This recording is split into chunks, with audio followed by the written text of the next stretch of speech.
no supera. ¿Qué hace, Gustavo? ¿Cómo va? ¿Cómo andás? ¿Pudiste?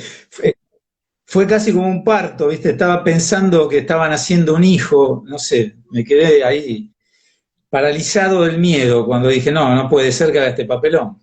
No, no pasa nada. Ya está resuelto y se resolvió rápido. Recién les comentaba mientras te esperaba que, para los que no te conocen, sos el tipo que empezó todo con lo que es el periodismo de investigación argentina. Y además sos mi amigo. No, no, Si lo no, sí. empezaste. Pero No, lo segundo es verdad. Primero no, es falso, porque periodismo de investigación en Argentina hay monstruos, no, que pero en incluso yo te deporte, voy a digo. mencionar En que me deporte sí. antecedieron. En deportes puede ser, pero también tenemos algún antecedente. Panseri tenía cosas, yo no sé si de periodismo de investigación en los términos que se comprende hoy el enunciado, pero Era más de opinión, Dante, Panseri. sí, pero se metía con el poder también metiéndose en esos pliegues que no se animaba a otra gente. Fue un adelantado en todo sentido. Yo de ahí que le dediqué un libro. No lo conocía a Panzeri, de hecho. Cuando murió en abril del 78 yo no era ni siquiera periodista. Y le dediqué un libro que la dedicatoria dice a Dante Panzeri por ser guía sin saberlo. ¿Qué es donde Y manda la bueno, patota? no, fútbol limpio, negocios turbios. Sí. Pero bueno, acá estamos, Ale. Me vine acá al estudio, no sé si querés te hago un pantallazo de lo Sí, que hay acá. Los libros están en el living. Yo igual me traje, mirá, muestro despacito, me dijeron para que no sí, se por favor. vea. Yo Sí, tengo sí. acá desarmado algo. Wow. Bueno, elegí, no sé, acá habrá 20, 25 libros, no sé, una cosa así, y como periodista deportivo que no renuncio a mi esencia, más allá de que haga otras cosas, desde hace muchos años ya me dedico también a periodismo político, periodismo de política internacional. Digo que buena parte de mi biblioteca, y la que tengo acá en mi escritorio, es de libros de deporte o de la historia del deporte. Yo lo que voy a proponer a quienes están compartiendo este momento con nosotros es que en todo caso mis libros, los que yo seleccioné, entiendan que van a tener que ver con el deporte y con el periodismo, digamos, básicamente. Y algunos que elegí por ahí, que para mí son modelos, o me marcaron o me influyeron a la hora de hacer este laburo, ¿no? Genial, Así genial. que bueno, vos me decís cuál es el Arrancás punto vos, de partida. no, Yo vos acá, sentiste cómodo y empezás a hablar de los libros que te marcaron, que te gustan, que querés comunicar con la gente que nos está sí, siguiendo ahora. Este, mira, lo voy a parar acá porque hay una simetría. Estos dos libros que vas a ver o van a ver ahí, ¿no? sí. Se llega a ver Uno de River y el otro no llegó a, uno de tapa gris que no historia, alcanzó a ver. historia de Boca, historia de Boca Juniors. ¿No se llega a ver? Ahí se ve, sí, sí, sí. Historia de Boca Juniors, tapa dura parece.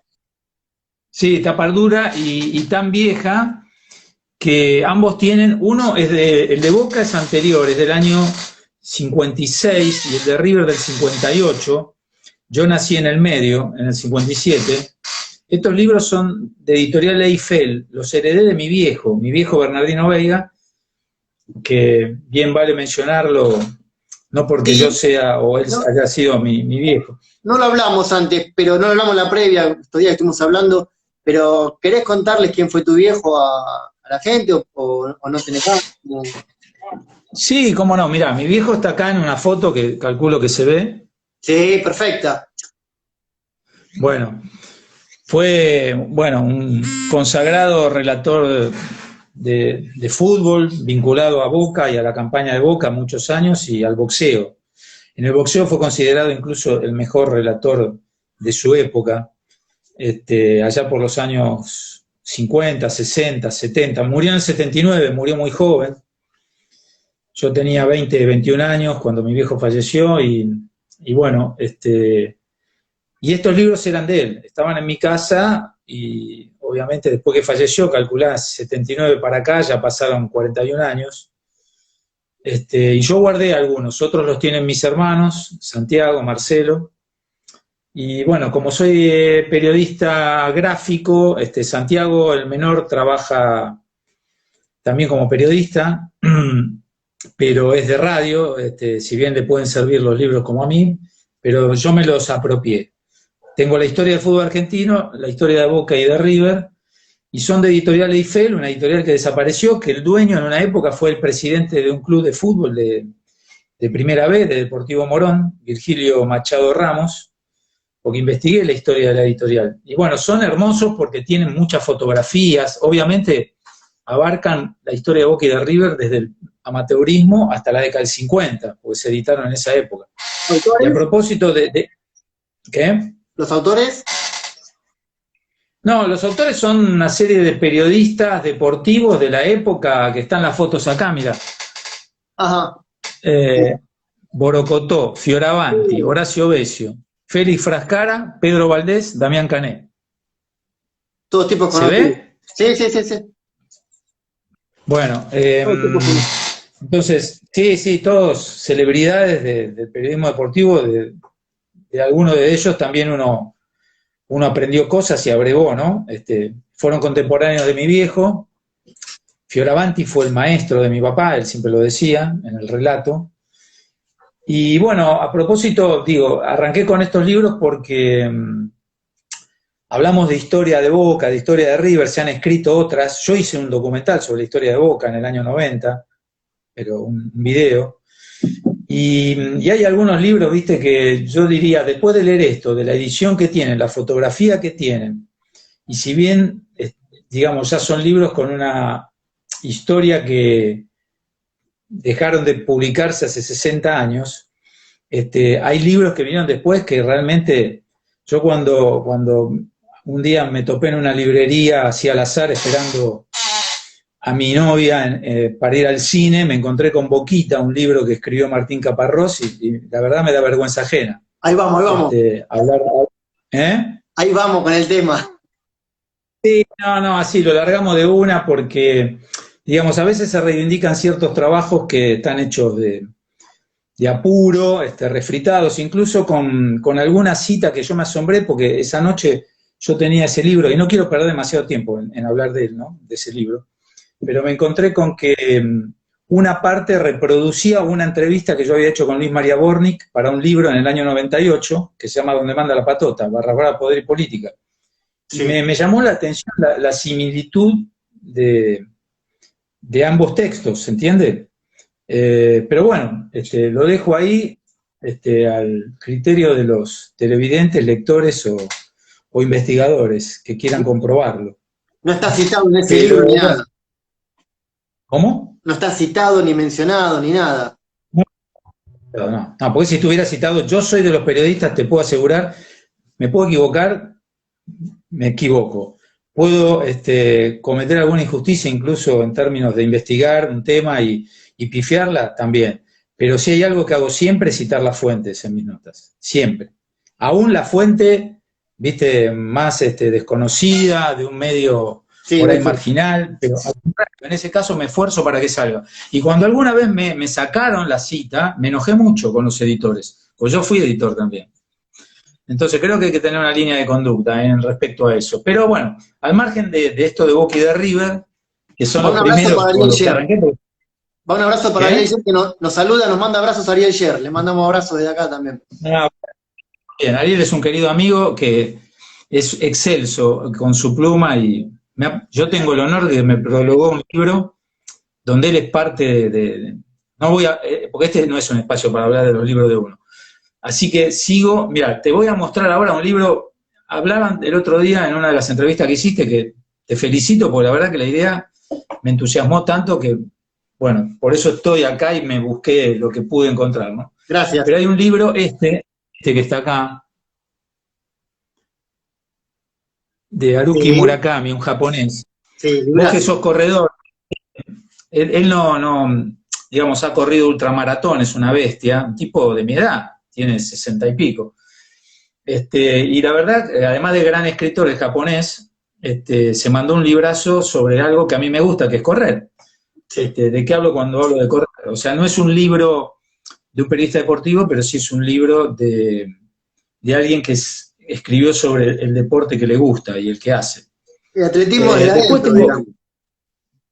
exactamente, y aparte escrito de manera maravillosa. Yo escribí una columna hace un tiempo en Página 12 que la titulé de Miguel a Murakami, haciendo una historia entre Miguel Sánchez y Murakami. Después tengo acá, mira, este libro para mí es emblemático, acá no se consigue, Fidel y el deporte. Bueno, decime si estoy mostrando bien o meto la Sí, gamba, porque sí, sí, yo, sí, viste, sí. para eso. Pero digo, este libro, Fidel Deporte, lo compré en Cuba en el año 2013, cuando fui a presentar un libro mío, y bueno, lo vi y me traje 2 o 3. Uno se lo regalé a un amigo, querido amigo Claudio Morresi, porque estaba en ese momento de secretario de Deporte, y me parecía que lo tenía que leer. Y hay otro que regalé que no me acuerdo a quién. Después, bueno, hablando de Ariel Sher, mirá, encontré un libro que para mí fue clave para introducirme en la historia de ciertas instituciones como la AFA, que se llama Fútbol, Pasión de Multitudes y de Elites. Lo hizo con Héctor Palomino, es un libro de la década del 80, y es una investigación, yo creo que la mejor investigación hecha sobre la Asociación del Fútbol Argentino. Incluso a mí me permitió descubrir historias que después yo investigué un poco más y escribí, como el presidente nazi que tuvo la AFA, Adrián Escobar, un presidente que en la década del 30 estuvo al frente de la AFA, que fue un político conservador que está mencionado acá, y está mencionado una parte de su historia como presidente de la AFA.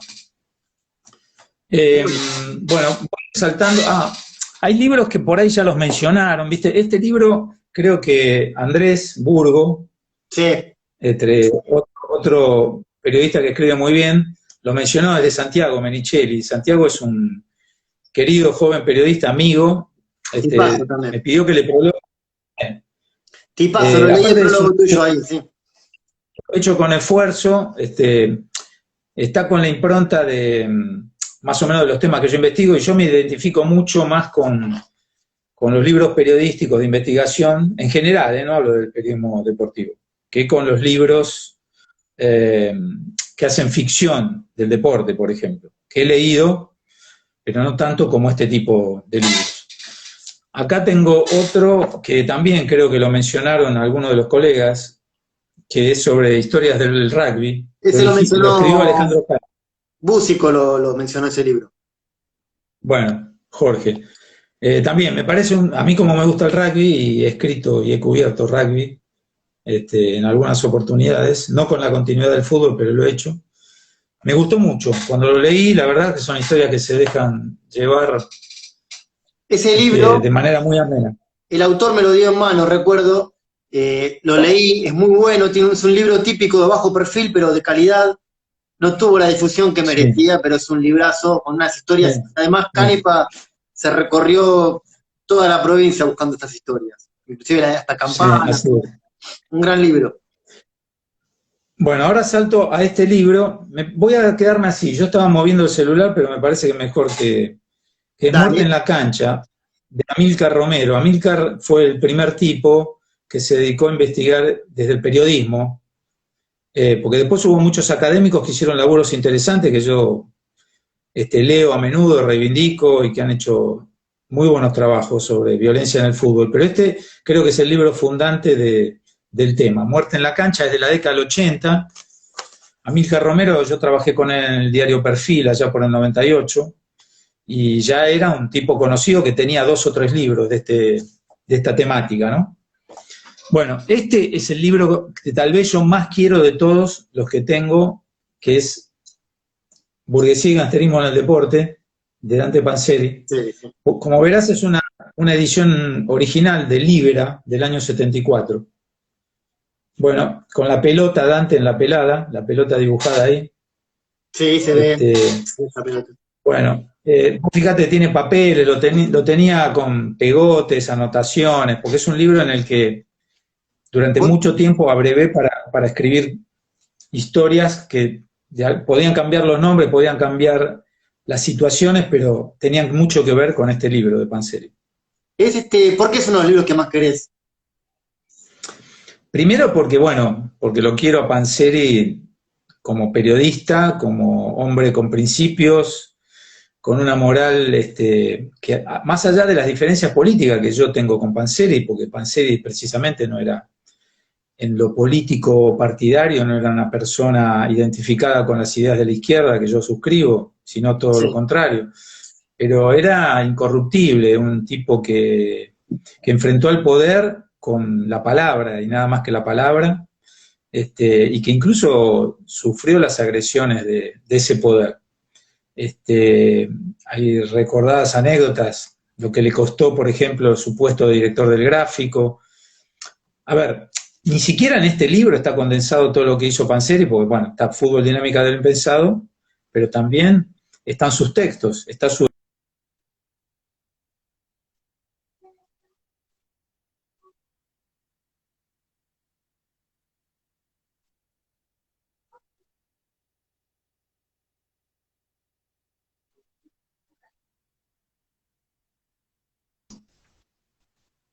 Sí, hablaba de Panzeri y se cortó, ¿eh? Sí, porque se metió un llamado. Ah, ok. Se me metió un llamado, bueno. Sí, no, decía de Panzeri es, digamos, el periodista, después te voy a hablar de otros, pero digo, en cuanto al periodismo deportivo es el que más me influyó. El que de alguna manera, cuando yo empecé en esto, hace 40 años o más, y empezaba a recorrer el periodismo con la temática del deporte, cuando yo zozobraba, ¿viste? O dudaba, bueno, voy a seguir haciendo esto, porque a mí me interesan otras cosas, como a todos, ¿no? Sí. Dije, no, si Panzeri hizo esto, yo tengo que seguir, hay temas para investigar, bueno, el deporte se presta en general, el deporte, sobre todo el deporte industria, el deporte vinculado a lo político, a lo social, a la economía. No es este deporte el que analizaba Panzeri, el de hoy. Panzeri tendría que, si hoy viviera, si estuviera en esta época, hubiera escrito 10 libros tan buenos como este, ¿se entiende? Porque tendría mucho más material. Bueno, salto a otro libro que es que a mí me encantó, que se llama Niños Futbolistas. ¿Lo ubicás? Del chileno Juan Pablo Meneses. Sí, bueno, que es todo un personaje. Este libro creo que no lo mencionó ninguno de los entrevistados anteriores, pero cuenta la historia. Él mismo compra a un chico, a un futbolista, a un pibe, para mirar desde adentro cómo es el desarrollo posterior de ese chico, eventual o posible crack, que va a jugar en alguna liga europea. Bueno, y a Meneses yo lo conocí porque lo entrevisté para este libro, le hice una entrevista en Página 12, había escrito un libro sobre la vaca, había comprado una vaca para también, bueno, ese libro es famosísimo.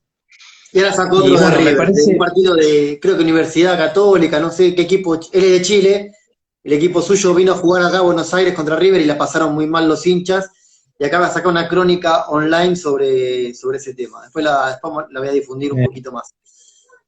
Sí, bueno, Juan Pablo es un personaje, aparte me pareció original la propuesta, ya desde la primera línea es original este libro. Después tengo otro, mirá, que es, bueno, tuve el honor de participar con un cuento, mi única ficción publicada está en este libro, La hinchada te saluda jubilosa, que es un homenaje a Fontana Rosa. Y para que te des una idea, acá escribieron desde Ángel Tulio Sof, ex técnico, pasando por Juan Villoro, que lo mencionaban también el otro día en una de tus entrevistas, Ariel Sher, Juan Sasturain, Daniel Samper, Gonzalo Bonadeo, Alejandro Fabri, Ezequiel Fernández Mur, Carlos Ferreira, Tomás Wash, Mariano Hamilton, Víctor Hugo Morales, un maestro.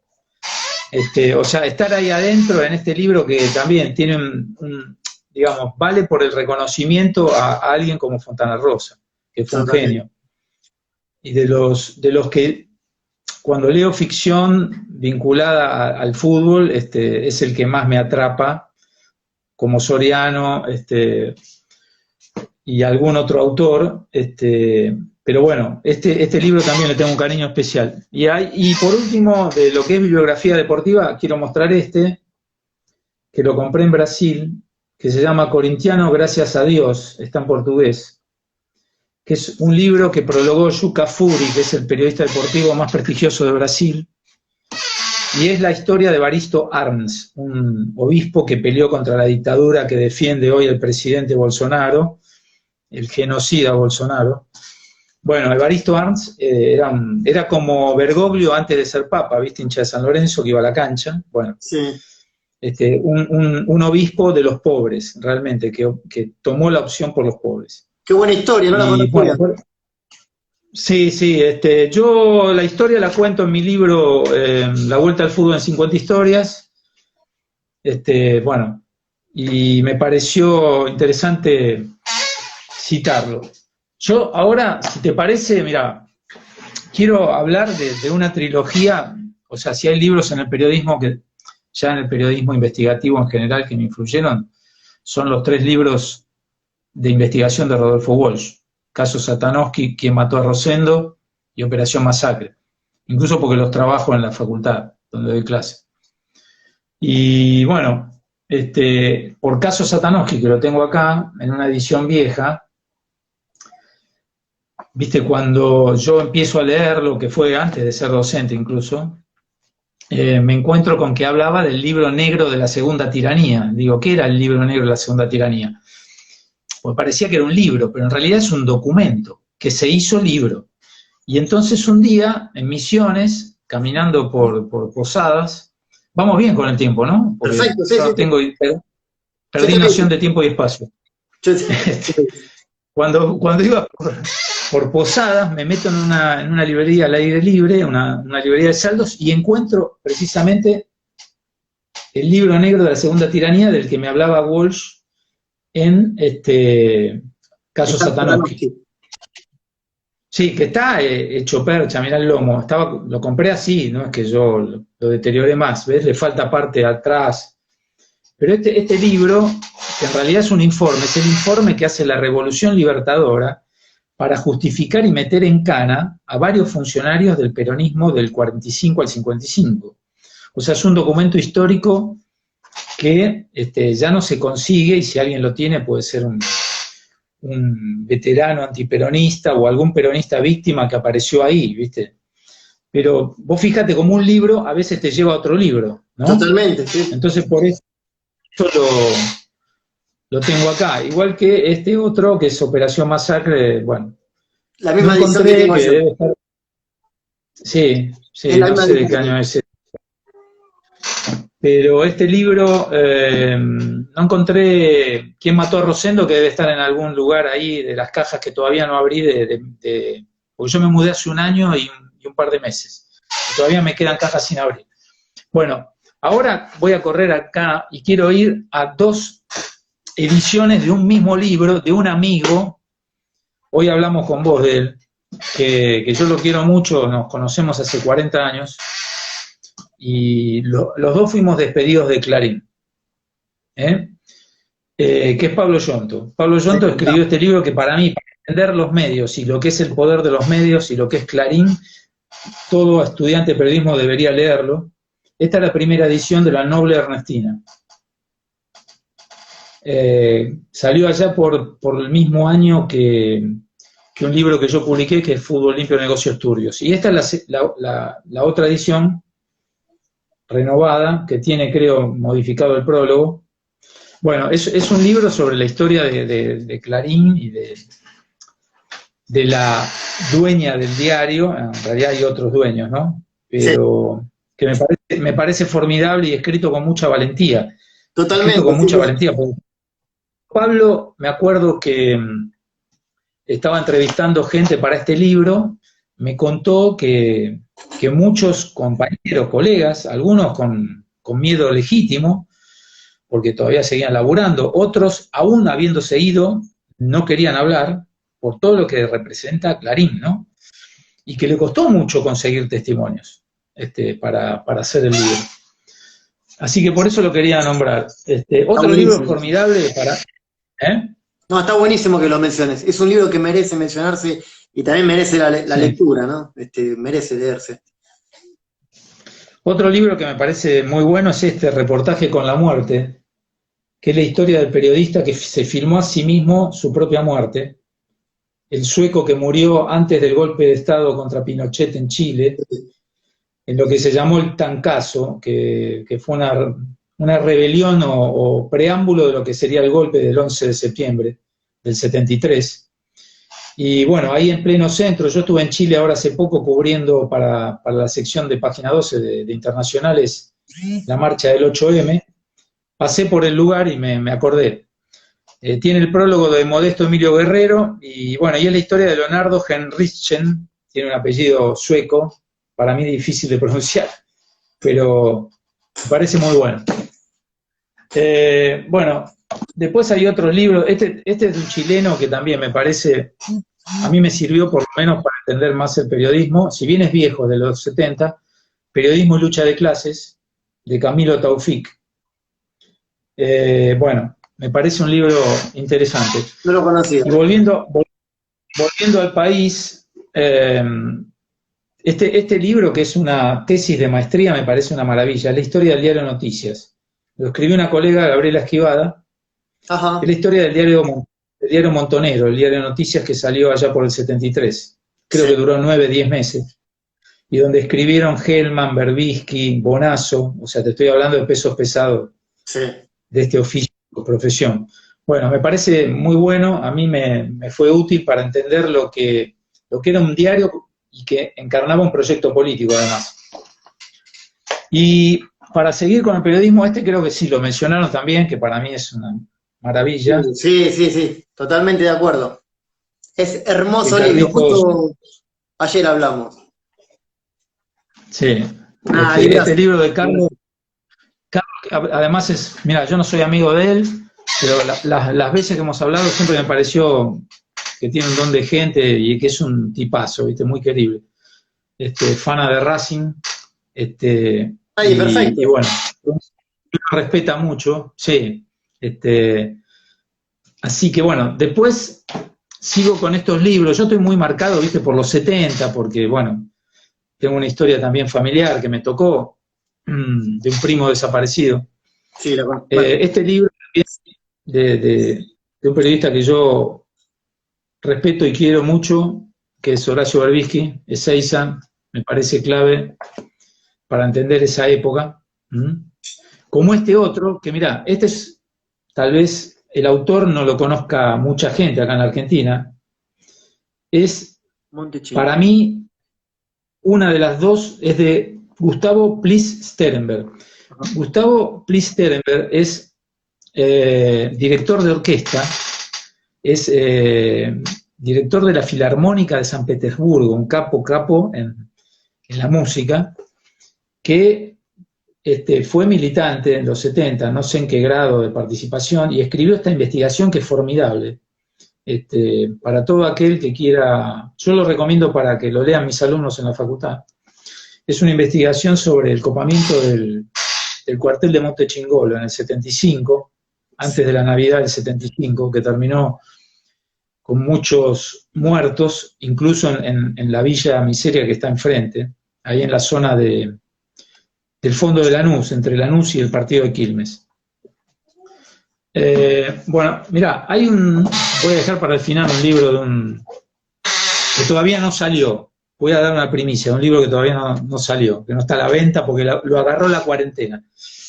Bueno, este es otro libro que yo quiero mucho, que se llama 13 Rosas Rojas, que es sobre la Guerra Civil Española y la historia de 13 chicas, jovencitas todas, que murieron fusiladas por el franquismo, una vez terminada la Guerra Civil.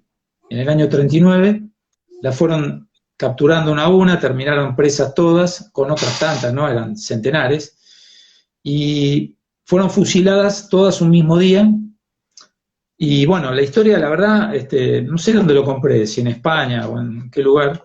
Se hizo una película, el libro es de Carlos Fonseca, y me pareció una historia formidable. O sea, que alguien contara y reivindicara la memoria de 13 partisanas muy jóvenes que fueron fusiladas por el franquismo. Son esas historias olvidadas, ¿viste? Que totalmente, sí. Buscar. Bueno, y así en tren de libros ya saliendo incluso de lo que es el periodismo, pero que a mí me sirven para brevar, porque, bueno, estudié historia, aunque no terminé la carrera, pero siempre vuelvo sobre la historia, mis temas tienen que ver con ella, en cualquier circunstancia, país, tiempo y espacio, ¿no? Pero si hay un autor que me interesa para comprender el mundo y la realidad es Chomsky, bueno, que por suerte vive y sigue describiendo el mundo críticamente, no acríticamente. Y en este libro, ¿Quién domina el mundo? Y tantos otros que ha escrito, casualmente el otro día estaba hablando sobre lo que pasa en Estados Unidos. Él escribió, fue entrevistado, no recuerdo ahora bien. Siempre es un tipo que me aclara, viste, el horizonte, en términos de dónde estamos situados, ¿no? Para dónde va el mundo y para dónde va Estados Unidos, porque él es estadounidense. Y trabaja en el MIT, que es una institución muy prestigiosa. Bueno, otro libro también de un historiador, después voy a venir a los argentinos, pero que me marcó mucho es año 2000, que habla sobre los miedos, es de Georges Duby, un historiador francés, y que compara con una diferencia de 500 años los miedos medievales o en la Edad Media con los miedos actuales de principio del siglo XXI. Y es formidable porque te habla de las cosas que hablamos ahora nosotros, el miedo al otro, el miedo a las pandemias. Mira, lo saqué incluso de la biblioteca porque tiene que ver con lo que está pasando ahora. Y es tal cual, en la Edad Media, en las ciudades amuralladas, la gente se encerraba de los leprosos o de las amenazas de pestes o de lo que fuere, también de las invasiones, obviamente, de otros pueblos. Y ese miedo al otro es una construcción que tiene tantos siglos como por lo menos los últimos 5 o 6 siglos, ¿no? De manera que esa construcción del otro sigue vigente en términos de lo que es nuestra historia, ¿no? Desconocía bueno, ese libro. Y hablando de... ¿Qué? Desconocía ese libro, qué buena idea que escribir sobre eso. Sí, comparar, ¿viste? O sea, a mí me gusta extrapolar, comparar épocas, sin caer en el anacronismo de, bueno, juzgar con los ojos del presente el pasado y, ¿viste? Y creer que, no sé, si hablamos de Rosas en el siglo XIX, lo podemos juzgar con la vara de hoy, ¿viste? Claro. Y es imposible. Una vez, bueno, aunque lamentablemente hay cosas que vuelven, porque la historia es circular, ¿no? Pero quiero hablar de un autor argentino, un maestro, sí que es otro maestro que como Walsh, Osvaldo Arias, Rebelde. Bueno, este es otro libro que cuando salí de la secundaria, yo, bueno, vi la película, no cuando se estrenó en los 70, porque después la prohibieron, la vi a principios de los 80, ya en Democracia, pero el libro estaba, obviamente, y es una investigación, yo creo que, así como Walsh y su trilogía, Bayer con la Patagonia, y otros libros que hizo, por supuesto, pero este es el más célebre, dejó establecido el concepto ese que yo suscribo de un periodismo que defiende a los oprimidos, que defiende a las clases desposeídas, que defiende a los parias de la tierra, que defiende y reivindica la memoria de trabajadores patagónicos que fueron masacrados por el ejército argentino durante, o curiosidad o no, la presidencia de un presidente democrático, como Hipólito Yrigoyen. Es una de esas manchas que tiene el irigoyenismo, el radicalismo, en la década del 30, y que ocurrió, en la década del 20, mejor dicho, y que ocurrió y está descrito de manera fenomenal por Bayer como ningún otro, ¿no? Sí, un capo. Osvaldo Bayer es un capo, es insoslayable. Y otro libro que me marcó mucho también, ves que está bastante viejo, es de los 70, de Peñalillo Editor, una editorial bastante famosa, antigua, es Los caudillos, de Félix Luna, que es la vida de 5 caudillos, uno uruguayo, Artigas, Pancho Ramírez, el Chacho Peñalosa, Facundo Quiroga y Felipe Varela. O sea, es un libro por deformación histórica o de amante de la historia, entre formado en la universidad y autodidacta, ya este libro lo leí en el colegio secundario y lo guardo desde esa época. Bueno, nos queda tiempo, ¿no? Sí, tenemos 20 minutos todavía, creo. Sí, 20 minutos. Entonces nos podemos detener un poquito más y aparte quiero que hable vos y me pregunte, porque hablé todo yo. No, soy un todo bien. Ahí Santiago Veiga debe ser, no sé si es tu hijo, Severino. Mi hermano, mi hijo. Severino Di Giovanni de Valle, el gran libro, sí, totalmente. Sí, Severino Di Giovanni. Santiago debe ser mi hermano. Le mando un abrazo, que está en Necochea. Sí, no, después tengo este libro que es sobre el Che, lo compré en Cuba, sobre el Che y ese concepto también fundante que debería la humanidad partir de ello repensarse, que es El Hombre Nuevo, Educación y Hombre Nuevo, es de una colección donde están seriados varios pensamientos de él. Ahí está Clara Santiago, que es tu hermano, ¿eh? Sí, ¿no? Sí. Y Cacho Lemos también. ¿Perdón? No, puede ser Santiago mi hijo, tengo un hijo que se llama Santiago. No, ahí está que es tu hermano. Y Cacho Lemos también habla de Giovanni. Sí. Che, a esta altura, para distender un poquito y hacer una breve pausa que nos queda tiempo, ¿no apareció a saludar a tu hija? ¿Cómo puede ser? No apareció, ¿vale? Saluda a todo el mundo. Venía a saludar, faltás vos. Yo le quería presentar acá a unos chicos, no tengo la foto. Pará, acá está, saluda a Gustavo, amigo. ¿Todo bien? ¿Todo bien? Sí. Habla. Le dio vergüenza. Bueno, me alegro, te mando un beso. Estaba viendo Vía, ¿Qué? La enganchó viendo Vía. Se enganchó con la tele y... Entonces, perdón que interrumpí. No. Bueno, te decía que hay un libro que me salté por ahí. Bueno, ahora yo estoy leyendo uno que todavía no lo pude terminar, que es este.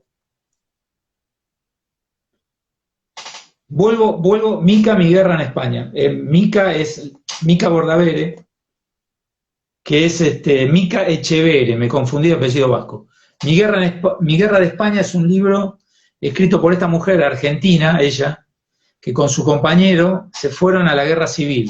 Habían ido a Europa previo a la guerra civil en el 36, estuvieron en Alemania en la época de Rosa Luxemburgo, bueno, viajaron por Europa y después vieron que su causa, su razón de ser estaba en la guerra civil española y se unieron al ejército republicano. El compañero de Mica, que vivió hasta no hace mucho, el compañero de Mica murió en combate, ella lo sobrevivió, y bueno, después de mucho tiempo creo que se radicó en Francia. Yo estuve con el bisnieto o el nieto, no recuerdo bien, que hizo un documental sobre esta historia, que es fabulosa, porque está contada en primera persona la experiencia de una mujer argentina durante la guerra civil. Y yo soy recurrente con el tema de la guerra civil española, reitero, para decirlo bien, Mica Echevere, con una H ahí en el medio. Bueno, la historia de Mica, una militante comunista que fue a la guerra civil española con su compañero, me parece formidable y es un libro hiper recomendable para mí. Y el otro que tengo en la mesa de luz siempre, para entender el mundo en clave presente, pero apoyándose mucho en el pasado, es este otro que lo compré en México, que es de Gastón García Cantú, Las invasiones norteamericanas de México. Que es más que nada, a ver, es un libro obviamente crítico a los Estados Unidos y a lo que influyó sobre México y cómo lo invadieron durante años hasta quedarse con la mitad del país. Vos sabés que Estados Unidos hoy tiene 4 millones de kilómetros cuadrados más o menos que le pertenecían a México. Hasta 1850, por ahí, 1847, 48. Bueno, y este libro me sirve a mí para entender también lo que pasa hoy, porque, bueno, Estados Unidos siguió invadiendo países a lo largo de la historia, ¿no? De manera que si México fue la primera víctima, porque hubo territorios que compró Estados Unidos. Alaska se lo compró a lo que era el zarismo, lo que era el imperio ruso, la Luisiana se la compró a Francia, la Florida se la compró a España. Bueno, a México le afanaron directamente más de la mitad del territorio. Hoy varios de los estados que forman parte del suroeste de Estados Unidos eran México. Baja California, Texas, que fue el primero que se independizó, Arizona, Nuevo México, Utah, era México eso. Entonces son cosas de la historia que merecen divulgación. Tengo un libro acá, que es el último que voy a mostrar, que es de un querido nuevo amigo, Héctor Rodríguez, el hermano de Miguel, el actor, el gran comediante que interpretó a Minguito, que todavía no salió, mirá, se llama Crónicas de la Memoria. Bueno, lo tuve que leer porque lo prologué, me parece un libro formidable con críticas y crónicas. Soy alérgico, me pica la nariz, perdón por la desprolijidad. No pasa nada, te manda saludos. León Maresca dice que es amigo de Santiago, tu hijo. Mirá, bueno, mandale un abrazo grande. Bueno, Crónicas de la Memoria, de Héctor Rodríguez, como dije, son historias que tienen que ver con la dictadura de compañeros desaparecidos, sus familiares, militantes de organismos de derechos humanos. El libro lo íbamos a presentar en marzo en Hernández, las librerías de la Avenida Corrientes, que tiene, en la que está en Corrientes, Uruguay, tiene un muy lindo subsuelo para presentaciones. Sí. Ahí estuve hace un tiempo presentando con Gustavo Campana su libro, el periodista, colega, y bueno, lo íbamos a presentar con Héctor y nos agarró la cuarentena y realmente fue una pena. Me dio bronca y pena por él, ¿viste? Porque era su primer trabajo, pero ya lo vamos a presentar, tarde o temprano. Vos sabés que yo también tenía que presentar libros durante marzo por el mes de la memoria y no fue posible. Se fueron suspendiendo y cancelando todas las presentaciones.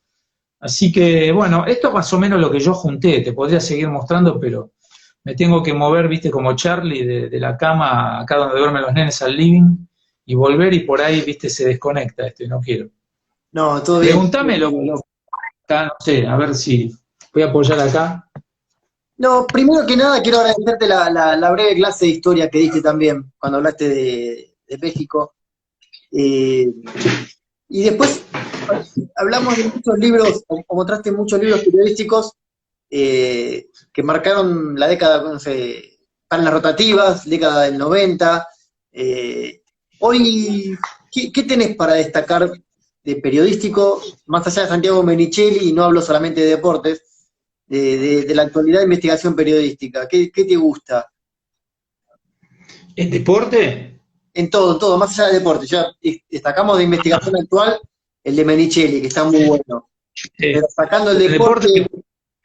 En deporte me cuesta mucho porque no hay, precisamente, yo hubiera querido, viste, para hacer mi transición más ordenada hacia lo que realmente siempre me interesó, que con el deporte, que fue la política internacional. Calculá que a mí me despidieron de Clarín en el año 82, después de la Guerra de Malvinas, porque estábamos en la clandestinidad tratando de hacer una comisión interna, y yo tenía pedido el pase ya para política internacional. Y en el año 82, allá por septiembre, yo tenía 24 años, o sea, siempre me interesó. Obviamente lo echaron al vicejefe de la sección, Alberto Guilis, y a mí con otros compañeros, entre los que estaba Alejandro Fabri, un querido amigo de la época con el que nos seguimos hablando y viendo cuando podemos. Bueno, de manera que en esa transición ordenada que yo hubiera querido hacer, digo, hacia otro periodismo, a veces me ha pasado que hay gente con la que hablo que me dice, bueno, pero tenés que seguir escribiendo de deportes, ¿viste? Porque hay temas, obviamente. Sí. Y hay temas sobre la industria, negocio, sobre la incidencia que tiene el deporte en la determinación de la agenda de la gente, porque el deporte hasta la pandemia te determinaba la agenda.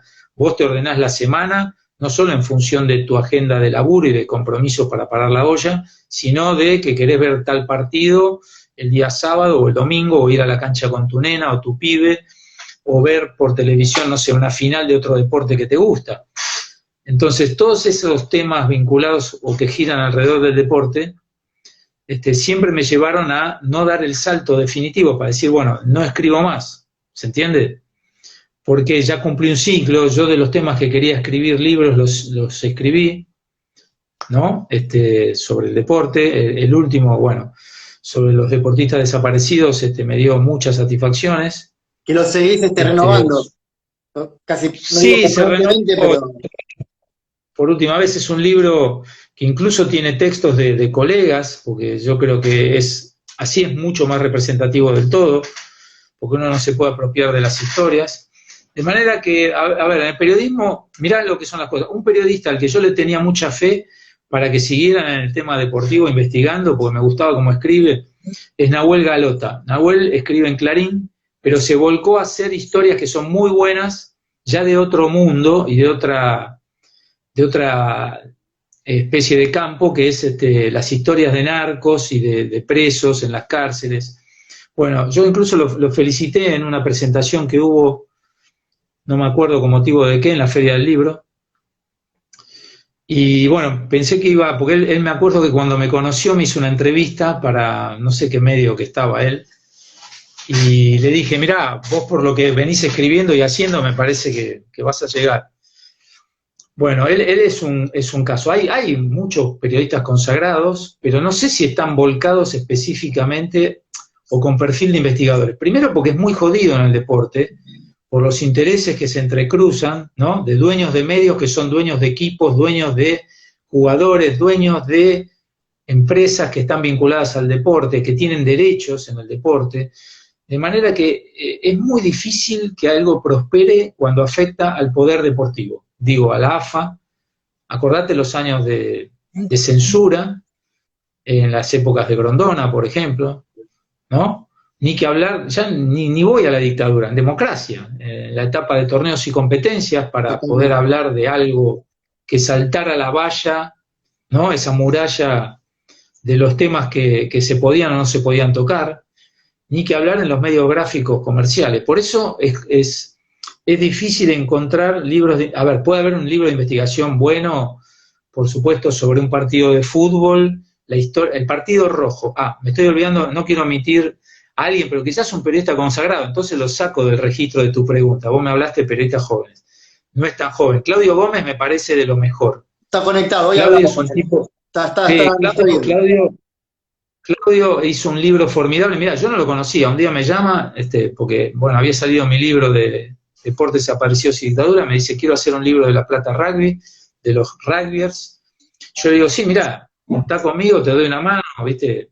Le di lo que tenía, contactos, fuentes. Y realmente, de alguien que no conoces, que vos no tenés una expectativa, cuando a alguien no lo conoces, que te la supere ampliamente, es porque, bueno, hizo un excelente laburo. Y después escribió El Partido Rojo, librazo, que librazo. Yo hasta hoy, sí, todo el mundo lo elogia. Yo le pido perdón a Claudio, no tuve tiempo, porque no me gusta empezar un libro como puede ser ese que te mostré recién de Mica. Te cuento el final, si querés, que... Independiente campeón.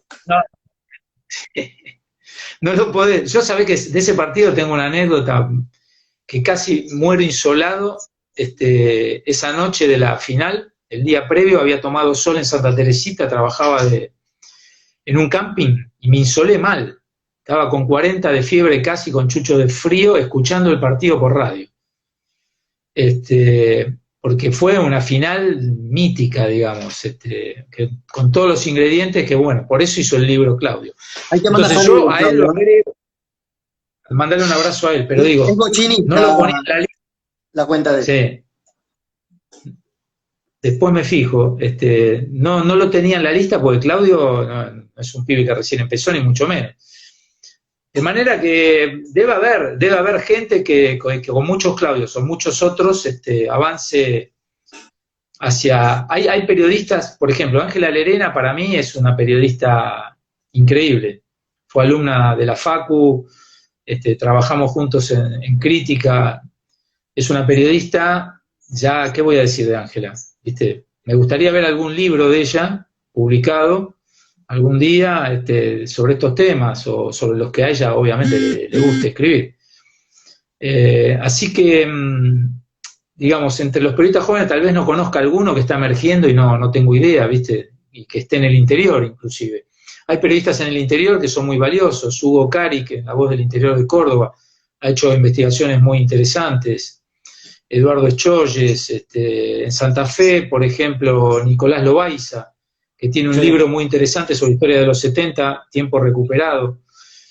Bueno, y así podría seguir nombrando, no quiero ser injusto y omitir a alguien, ¿viste? Pero hay seguramente más autores de los que yo hoy me puedo acordar. Gustavo, nos queda todavía 6 minutos, creo. Dentro de tu experiencia, como en el ámbito político y en el ámbito deportivo, y sabiendo que las dos ramas se unifican en algún punto, ¿cuál es más turbio de los dos? ¿El ámbito político o la política deportiva? No, los dos, a ver, porque el que hace política deportiva está en la política y está en el deporte al mismo tiempo. La política se puede hacer el daño se puede hacer por acción o por omisión. Cuando no hay políticas inclusivas a nivel del deporte, como hubo en el peronismo, en la primera etapa del peronismo, del 45 al 55, yo aclaro, no soy peronista, pero es innegable, indudable de que el peronismo hizo mucho por el deporte en la Argentina y dejó su marca desde lo que es su significante principal, los campeonatos Evita, los Juegos Evita, que se siguieron practicando, no sé si se seguían practicando hasta hace poco, pero que tuvieron vigencia a lo largo de 3 épocas, del 45 al 55, después en el retorno del peronismo en los 70 y después con la vuelta del peronismo en los fines de los 80, 90. Está bien, otro peronismo, ¿no? Era el menemismo.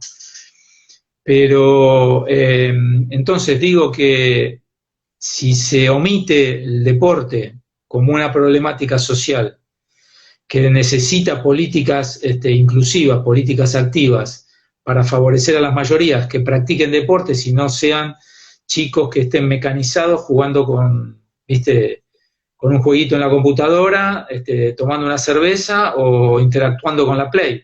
Si no se hacen políticas para que la gente pueda practicar deporte, llevando infraestructura a los lugares que tiene que haberla, ¿no? Porque cada vez hay, no lo descubro yo, menos potreros, menos lugares para practicar cualquier actividad al aire libre. Entonces es difícil. De manera que el deporte y la política van de la mano y hay buenos y malos ejemplos, porque tampoco quiero quedarme con una negatividad absoluta sobre el tema, porque hay quienes han hecho bien sus cosas desde la política o desde el deporte. ¿Se entiende? Sí, sí. En el deporte, lo que pasa que el deporte tiene una amplia capacidad, una formidable capacidad para amplificar todo lo bueno y todo lo malo. Te amplifica las miserias de un modo colosal y te amplifica las gestas deportivas que tienen por ahí cierto, no me gusta llamar heroísmo o ciertos héroes, porque héroes son, como decía algún jugador de fútbol, aquellos que se levantan a las 6 de la mañana para ir a laburar y tienen que parar la olla. Pero digo que el deporte generalmente, no sé si es porque, yo creo que es más por omisión, que el deporte es tomado como un tema menor, ¿no? Y el Estado se desentiende. Se desentiende, porque si no, no nos quedaríamos hablando siempre, volvemos al punto de partida, que es el peronismo, el que más incluyó a partir del deporte, ¿no? Que algún otro gobierno hubiera hecho algo. Bueno, sin embargo, tuvimos hasta diciembre del año pasado un gobierno que degradó la Secretaría. A ver, así como degradó el Ministerio de Salud, lo convirtió en Secretaría, degradó la Secretaría de Deporte, la convirtió en Dirección de Deporte, o Agencia Deportiva, bueno, una cosa ridícula. De manera tal de que el neoliberalismo es coherente cuando arrasa y no deja nada a su paso, y no lo hace solo en la política, sino que lo hace también en la salud, en el deporte. Y bueno, no me la quiero agarrar con el deporte, porque digamos, yo me formé en el deporte, ¿viste? A pesar de que me formé más en el colegio, pero fui deportista federado también.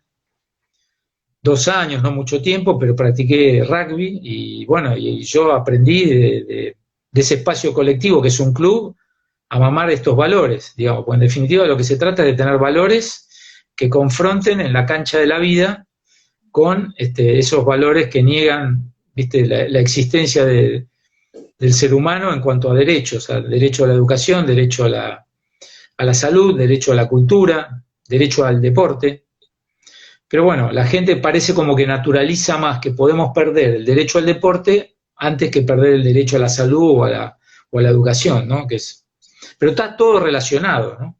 Todo está vinculado. Gustavo, te hago la última hasta que se corte, porque creo que quedan 4 minutos. Bastante. No sé si estás viendo el documental de Netflix de Michael Jordan. No lo vi. Bueno, te cuento brevemente, yo lo estoy siguiendo, me gusta mucho. Hay una parte en el quinto o sexto episodio en el que se lo critica porque él no participó de cuestiones políticas, se quiso abrir. Es más, no se quiso, había un candidato de derecha que él no quiso, en contra de él, que no se quiso pronunciar. Jordan siempre valoró más lo económico que lo social. ¿Pensás que el deportista tiene que jugarse siempre? O sea, viste, está siempre la dicotomía de un Maradona o un Messi. Messi no le dedica nada a la política, Maradona se jugó siempre. ¿Qué es lo que está bien? ¿Qué es lo que está mal? ¿Qué idea tenés de ese tema? Mira, yo no quiero ponerle un sallo a nadie porque el compromiso de Diego es básicamente un compromiso de clase. Él nunca renegó de su pasado, de su clase, de su origen, y en eso es admirable, más allá de las contradicciones. Mira, hace un rato entrevistaba para el diario a Fernando Signorini y hablábamos de estas cosas, de su proyecto de Liga Villera, bueno, estos temas que nos interesan dentro de lo que es el mundo del periodismo deportivo a un número reducido, convengamos, de colegas, no somos muchos. Por eso en buena hora que ahora se hable de fútbol femenino, de temas que no estaban en ninguna agenda, ni por asomo. De manera que yo no, a ver, aunque interiormente... Quedan 25 segundos, quedan 20 segundos. Bueno, interiormente uno siempre espera que un Diego aparezca para decir o verbalizar estos temas. Es una inquietud propia, personal, ¿viste? Que no se puede trasladar al otro. Gustavo, bueno, yo te saludo. Gracias. 20, ¿cuánto? Un genio, se corta. La tecnología es así. Sí, se corta. Bueno.